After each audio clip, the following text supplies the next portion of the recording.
시작을 하도록 하겠습니다. 저희가 지금 온라인 유튜브 라이브로 지금 12분이 시청 중이시네요. 그래서 앞에 오프라인으로 참석하신 분도 계시지만은 추가로 외부에 계시기 때문에 시간에 맞춰서 진행을 하겠습니다. 오늘 발표는 3개 꼭지로 진행될 예정입니다. 그래서 첫 번째는 제가 20분 동안 개인정보에 관련된 부분에 대해서 말씀드리고요. 두 번째는 박종철 변호사님이 기업 입장에서의 어떤 코로나19 시대 이후의 어떤 대응 방안 그런 거. 그 다음에 마지막 세션은 A3 한재호 대표께서의 어떤 코로나 이후에 코로나 시대의 어떤 솔루션들 그렇게 3개 꼭지로 20분, 20분, 20분 해가지고 제가 45분 해서 5시 5분에서 10분 사이에 마치도록 하고요. 박 변호사님께서 5시 5분이나 10분 사이에서 한 25분, 30분 사이 그렇게 하고 한재호 대표님께서 5시 반 전후로 해서 50분 전후로 이렇게 해서 마무리하도록 하겠습니다. 그러면은 발표를 진행하도록 하겠습니다. 사실 이 IT 서비스 학회에 제가 좀 오랫동안 관련을 해왔고 조직위원장도 해봤고 그러는데 이번에 준비하시는 준비위원장님하고 학술위원장님이 굉장히 아주 고생을 많이 하셨어요. 그리고 이제 제가 또 여기 문진표 여러분들 다 작성하시겠지만 제가 문진표 작성했고요. 저는 7시 반에 와가지고 이 코로나 대응 반장을 했습니다. 그래가지고 저도 꽤 좀 제가 보건복지부의 자문위원을 하고 있고요. 보건복지부 산하기관인 보건의료정보원의 또 사회이사하고 보건의료 쪽을 제가 보건데이터 쪽을 많이 해서 예방팀장을 좀 맡으라고 해서 팀장을 하고 있습니다. 그래서 이 개인정보 쪽도 사실 개인정보가 여기 제목이 나와 있는데요. 개인정보가 공개가 돼야 됩니다. 근데 개인정보라는 게 이제 제가 포괄적으로 말씀드렸는데 실질적으로는 이제 개인의 동선 정보죠. 비식별 처리된 동선 정보를 공개하는 거죠. 사실 그래서 개인정보가 이제 전부 공개되는 건 아니고 동선 정보만 공개되는 거로 이렇게 좀 아시면 될 것 같습니다. 이제 개인정보와 프라이버시에 대해서 우리가 좀 헷갈려하는 부분이 있는데요. 개인정보와 프라이버시가 어떻게 다른지에 대한 부분을 말씀드리고 개인정보가 사실 공공재로 쓸 수 있거든요. 그래서 왜 공공재인지 그 다음에 이 감염법 관련된 부분에는 법에 어떻게 규정이 되어 있는지 이런 부분을 좀 제가 말씀을 드리고요. 마지막에 이제 토론을 집어넣는데 이 토론을 할 수 있는 상황이 안 되기 때문에 토론 발제만 하고 제가 넘어가도록 하겠습니다. 자, 제가 이제 개인정보보호법도 가르치기 때문에 법전하고 또 일반도 가르치는 개인정보가 아닌 게 없습니다. 이 세상에 개인에 관련된 모든 정보는 다 개인정보로 해당이 되고요. 그 다음에 두 번째로 그러면은 이 개인정보하고 실제로 법정에 섰을 때의 어떤 다툼에 있는 거하고는 좀 다릅니다. 그래서 일반적으로 착각을 하시는 경우가 많이 있는데 개인정보는 첫 번째로 제가 명확히 말씀드리면 개인정보는 아닌 게 없다. 두 번째로 그게 다툼의 여지가 있어서 법원까지 가는 거하고는 또 다른 문제라고 생각을 하시면 될 것 같아요. 자, 그리고 프라이버시라는 얘기를 많이 쓰는데 프라이버시가 어떻게 만들어졌는지에 대한 부분을 말씀드리겠습니다. 지금 프라이버시는 제가 정의를 할 때는 두 가지로 저는 프라이버시를 정의합니다. 첫 번째, 혼자 있을 권리하고요. 자기정보 통제권이라고 저는 정의를 했습니다. 제가 개인정보보호책을 3권 썼지만은 두 가지로 제가 정의를 했고 그걸 이제 많이 인용을 합니다. 사람들이. 그래서 자기정보 통제권하고 혼자 있을 권리를 프라이버시라고 정의를 했는데 이 프라이버시가 사실 옛날에는 없었죠. 방 하나에서 식구들이 다 같이 자고 그 다음에 농촌이라든지 이런 데는 같이 다 협업을 해야만이 농사를 질 수가 있고 또 여기 있는 자료는 뭐 책에도 안 나오는 자료입니다. 사실 제가 그냥 생각해서 다 만들어낸 자료이기 때문에. 그 다음에 두 번째로는 수렵 채집 시대에는 서로 그 동물이나 이런 데에 보호를 받지 못하면은 거의 죽음에 이르는 거기 때문에 뭐 개인 생활이라는 게 있을 수가 없죠, 사실. 그리고 이제 농업 시대가 오면은 농사도 같이 짓고 둘의 뭐 협동 뭐 이런 거 있잖아요. 농사도 같이 짓고 또 뭐 생일 잔치도 같이 하고 교육도 같이 해야 되고 해서 가족 공동체가 아니면은 살 수가 없는 그런 시대에는 이 프라이버시란 말이 존재하지 않았죠. 그래서 프라이버시는 이제 분업화되면서 지금 우리가 일을 할 때도 다 스파성으로 그러니까 파트로 일을 하거든요. 뭐 물론 중소기업 같은 경우는 사장님이 혼자 다 일을 하는 경우도 있지만은 대기업이나 일반적인 프로세스에서는 자기 파트에 맡아진 일만 처리를 하고 그거 끝나면 또 다른 일로 하거든요. 그래서 기계화되고 분업화되면서 혼자 살 수가 있게 되면서 이 프라이버시라는 용어가 나왔다라고 제가 정의를 합니다. 그래서 자본주의의 어떤 등장과 프라이버시가 되면서 그 다음에 이제 자본주의 되면서 우리가 어릴 때는 몽땅 연필을 썼거든요.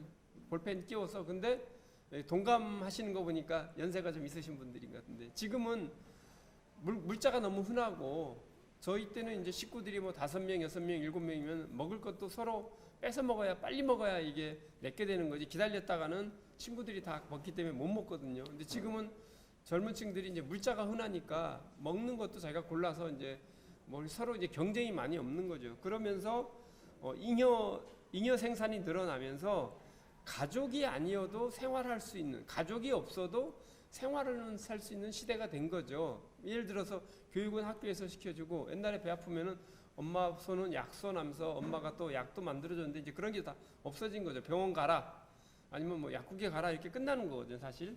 그러면서 여기 맨 밑에 있는 글씨처럼 프라이버시는 그때 만들어졌고 프라이버시는 공간 영역과 개인 권리라는 그런 두 가지의 팩트를 가지고 혼자 있을 권리와 자기 정보를 통제할 수 있는 게 프라이버시라고 생각을 합니다. 그러나 이제 우리가 그 IoT 시대가 되면서 실질적으로 개인정보를 자기가 과연 내가 통제할 수 있을까? 여러분들 그 지금 제 강의를 들으면서도 스마트폰 볼 수 있고 전철 타면서도 스마트폰 보고 이런 데이터를 갖다가 누드 데이터라고 그래요. NUD, 널 유세지 데이터. 그러니까 시간별로 나의 위치 정보, 시간별로 내가 어떤 걸 보고 있는 거를 다 측정하는 게 이제 IoT 시대가 된 거죠, 사실. 그래서 여기 보시는 바와 같이 스마트 기기의 보급에 따라서 누드 데이터들이 빅데이터 형태대로 계속 나오면서 과연 이 데이터를 어떻게 쓸 건가라고 해가지고 우리가 데이터 3법이라는 게 나왔죠. 그래서 개인정보보호법이 2011년 9월 말일부로 시행이 됐지만 지금 2020년 3월 초부로 데이터 3법이라고 그러죠. 우리 개망신법이라고 얘기하지 않습니까? 개인정보법, 망법, 신용법. 이게 보호 쪽에서 활용 쪽으로 넘어간 거죠. 사실 그러면서 개인정보에 대한 패러다임이 사실 많이 바뀌는 거죠. 그리고 이제 우리나라 같은 경우도 이제 국제적으로 많이 여러 가지 이제 변동이 생기고 또 이 앞으로는 개인정보가 중요하고 개인의 프라이버시가 중요한데 또 이게 과연 공익 차원에서 내 개인정보를 어떻게 쓸 거냐, 내가 감염이 됐을 때에 나에 의해서 피해를 어떻게 공공이 얼마큼 피해를 보냐에 따라서 이런 부분에 상충이 되는 거죠. 그래서 데이터 3법이 여기 써 있는 대로 이제 개인정보를 보호도 중요하지만 활용을 하자. 그 다음에 사실 개인정보보호위원회가 있지만은 제가 그 처음에 그거 만들 때도 지금 이번에 질병관리청 만들 때하고 똑같아요. 그 과기부하고 행안부하고 밥그릇 싸움 해가지고 허수아비를 만들어 버렸어요. 그래서 개인정보보호위원회도 지금 40명 있는데 20명이 부처 직원들이고 20명이 과기부에서 10명, 행안부에서 10명 파견 나와서 그냥 심의만 하는 기구로 되는 거죠. 그래서 개인정보보호위원회가 하는 일이 하나도 없어요. 그래서 이제 개인정보보호위원회도 이번에 이용섭 원장이 이제 나가고 새로 이제 다시 또 뽑게 되는 거죠. 그러면서 데이터 3법을 활용하게 되면은 그걸 활용하기 위해서는 개인정보보호위원회의 위상을 제대로 세워야 되는 거죠, 사실. 그래서 여러 가지 지금 불합리한 부분이 많이 있어요. 그리고 개인정보를 쓰기 위해서는 이제 가명정보, 우리가 비식별 처리라고 하죠. 비식별화가 아니라 비식별 처리라는 용어죠. 이런 식으로 하고 또 제3자한테 어떻게 제공할 건가라는 부분이 굉장히 문제가 되죠. 자, 그래서 개인정보의 어떤 공개하고 또 보호하고의 어떤 충돌이 많이 이루어진다, 이렇게 보시면 될 것 같아요. 그리고 사실 이제 문제가 뭐냐면은 내 개인정보를 마음대로 누가 쓸 수 있거든요, 사실. 그리고 내가 수업을 전혀 안 받아도 유튜브만 검색해 보면 관련된 정보를 너무 많이 알 수 있어요. 사실 뭐 탱크까지 만든다는 그런 세상이 되지 않습니까? 그래서 데이터 중심으로 넘어가면서 이 개인정보에 대한 부분이 어떻게 되냐? 제가 옛날에 책을 읽어보니까 정보화 사회가 되면 될수록 정부의 역할이 커지면서 정부가 비대해진다고 하더라고요. 근데 언론에서는 그때 어떻게 하냐면 정부가 작은 정부 했는데 제가 지금 생각이 안 나요. 미국에서 쓴 분 책을 읽어보니까 정보가 커진다고 하더라고요. 그래서 그대로 지금 다 전 세계가 다 가고 있는 거예요, 사실. 그래서 프라이버시 문제는 어떻게 보면 이제 정부가 커짐에 따라서 국가의 책임이다. 자, 개인정보를 이렇게 비식별 처리해가지고 쓴다고 하는데 과연 내 개인정보가 내 개인정보냐, 내 개인정보가 아니냐라는 부분을 보면은 여기 공유주의 비극이라고 여러분들 경제학에서 많이 나오는 용어잖아요, 사실. 그래서 우리 마을에 굉장히 다 선량하고 다 좋은 사람들이에요. 다 좋은 사람들이고 서로 뭐 이웃 간에 너무 친화력이 뛰어난데, 야, 그러면 우리가 이 들판에 이렇게 많이 남는데 이 들판을 우리가 공동으로 쓰자. 그래서 공동으로 쓰고 양도 키우고 이렇게 하자라고 해서 1년이 딱 되니까 이 목초지가, 이 평화로운 목초지가 다 황무지가 됐대요. 그게 무슨 얘기냐면은 내가 소유하지 않는 상태에서 우리가 뭐죠, 저거 렌트카라든지 아니면 뭐 이렇게 빌려서 쓰는 거 있잖아요. 그런 거는 내 물건처럼 소중히 다르지 않는다 이죠. 그래서 내 개인정보도 똑같이 어디에 다 제3자에 넘어갔을 때 과연 그 개인정보를 똑바로 쓸 거냐, 이제 그런 이슈가 생기는 거죠. 그래서 공공재가 되려면은 여러분 다 아시는 것 같이 두 가지 팩트가 있습니다. 비경합성이라는 문제가 있고요. 그 다음에 비배제성이라는 문제가 있습니다. 그래서 비경합성이라는 게 복수의 이용자에게 동시에 공급할 수 있으며 또한 복수의 소비자가 동시에 소비할 수 있는 걸 갖다가 우리가 비경합성이라는 용어를 쓰고요. 비배제성이라는 용어는 특정한 자만 이용이 가능하면서 다른 자는 배제되지 않는 거. 그러니까 철도, 뭐 항만 이런 거, 그런 걸 생각하시면 될 거예요. 그래서 공공재란 여기 써 있는 대로 시장에서 공급한 불가능한 재화나 서비스를 말하고, 경제학에서 공공재란은 사회적으로 필요 불가결한 것이지만 사기업이 제공이 불가능하고 시장이 성립하지 않고 세금 또는 이용량과 무관한 사람들의 부담으로 공급해야 되는 재산과 서비스를 말합니다. 그래서 결론적으로 말씀드리는 글로벌 시대의 개인정보는 공공재가 될 수 있다. 근데 아까 얘기한 대로 가장 큰 차이가 뭐냐면 개인정보가 내 정보를 다 까발리는 거 아닙니다. 아까 말씀드린 대로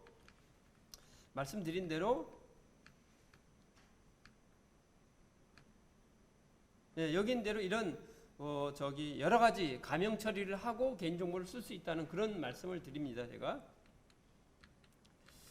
자, 그래서 개인정보하고 프라이버시가 어떻게 탄생이 돼 있고, 그 다음에 개인정보가 우리가 보호해서 활용 쪽으로 어떻게 갔고, 이 개인정보가 어떻게 공공재 역할을 할 수 있고 공공재 타당한지에 대한 그 부분을 좀 말씀드렸고요.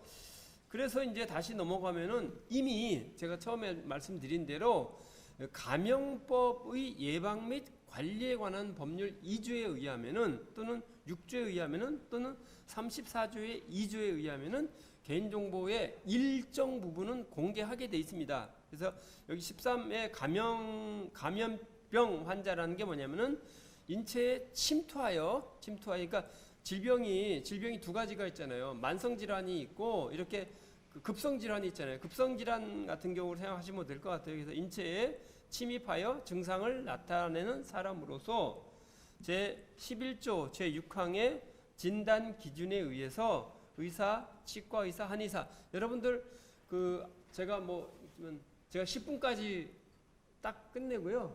네, 10분까지 딱 끝내겠습니다.